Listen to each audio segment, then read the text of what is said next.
கல்வியில் சிறந்து விளங்க புதன் பகவான் வழிபாடு. நவகிரகங்களில் ஒருவரான புதன் கல்விக்கு அதிபதி.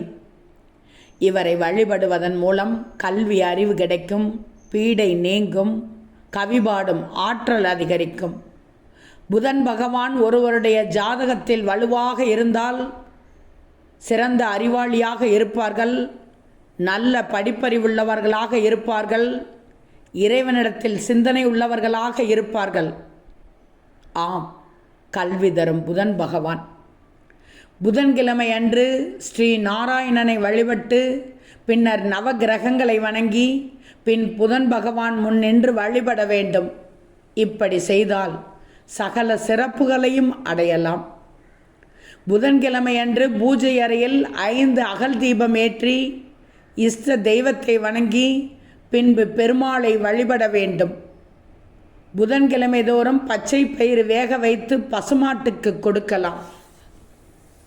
புதன் உடலில் நரம்புக்கும் தோலுக்கும் அதிபதி. ஜாதகத்தில் இவரது பலம் கூடியவர்கள் கல்வியில் சிறந்து விளங்குவார்கள். வித்யாகாரகனாகிய புதன் பகவான் கணிதம், லாஜிக், வைத்தியம், ஜோதிடம் ஆகிய அனைத்திற்கும் நாயகன்.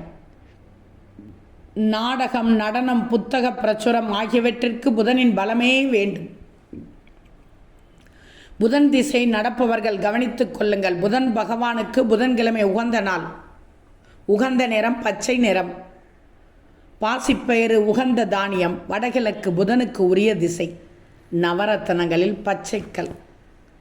புதன் பகவானின் திருத்தலமாகிய திருவெண்காடு செல்ல முடியாதவர்கள் வீட்டில் இருந்தவாறு புதன்கிழமை அன்று உபவாசம் இருந்து புதன் பகவானை வழிபட்டால் வெற்றி நிச்சயம் கிடைக்கும். புதனை ஜாதக ரீதியாக பலப்படுத்தி கொள்ள புதன் பகவானுக்கு உரிய நாளான புதன்கிழமை அன்று விரதம் இருந்து பச்சை ஆடை அணிந்து புதன் பகவானுக்கும் பச்சை ஆடை அணிவித்து வழிபட வேண்டும்.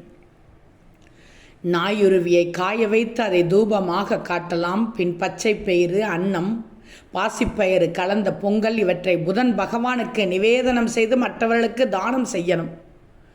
புதன் பகவானுக்கு அதிதேவதை ஸ்ரீமா விஷ்ணு.